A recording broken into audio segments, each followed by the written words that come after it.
Bonjour à tous, je suis Régis Jancovici, fondateur de luxavis.fr et etffinance.fr. Je suis vraiment ravi de vous retrouver pour cette nouvelle saison de chronique Parlons peu, parlons bourse sur l'investissement financier. Dans cette 56e chronique, on parlera d'inflation et de gestion passive. J'espère que pour vous la rentrée s'est bien passée. De notre côté, c'est vraiment l'excitation qui domine, car j'ai publié un livre des 55 premières chroniques, et oui, nous sommes déjà à la 56e, et nous y abordons des sujets variés, comme les ETF, l'assurance vie luxembourgeoise. Je vous donne des clés de compréhension unique des marchés financiers, et en particulier un indicateur qui vous aurait vraiment été très utile pour déterminer le point haut des marchés en début d'année. Il est disponible sur Amazon. Donc c'est reparti pour nos chroniques Parlons peu, parlons bourse. Et cette semaine, nous allons parler inflation, gestion passive. Parce que j'ai régulièrement des questions d'investisseurs qui me disent finalement, la gestion passive, c'est formidable. Il suffit de rien faire pour faire des performances, réaliser des performances très attractives. Alors, je précise d'abord ce que j'entends par gestion passive. Ce sont des gestions passives de produits passifs. Bien évidemment, si vous gérez activement votre portefeuille d'ETF, vous ne faites pas de la gestion passive, vous faites de la gestion active.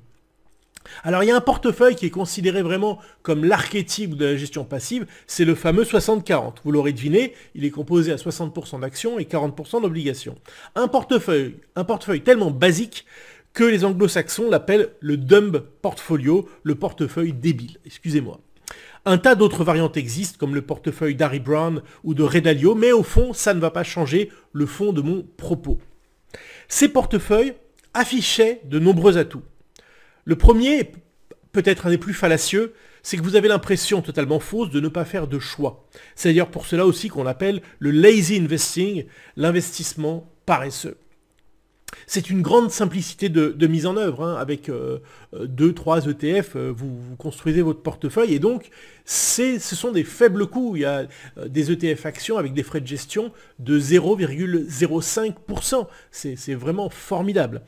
Et surtout, les performances historiques ont été très attractives. En tout cas, elles répondaient à la demande de la plupart des investisseurs privés, en l'occurrence de faire une performance annualisée autour de 8%.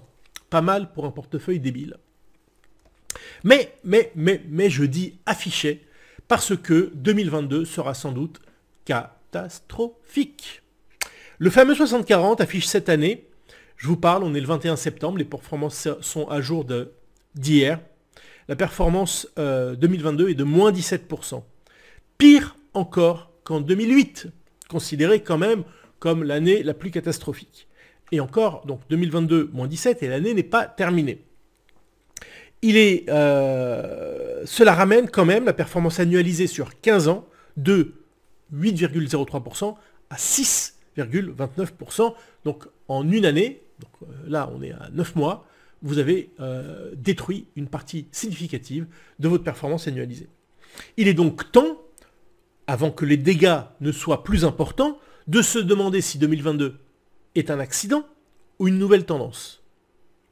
Si c'est un accident, alors le portefeuille n'en est que plus attractif, puisqu'il vaut mieux acheter des taux d'intérêt aujourd'hui à près de 4%, plutôt que de construire un portefeuille avec des taux à 0%.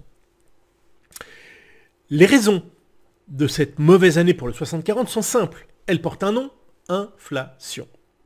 Une étude menée par UBS Asset Management a montré qu'une inflation sur 3 ans glissant supérieure à 2,5% inverse la corrélation habituelle entre le prix des actions et celui des obligations.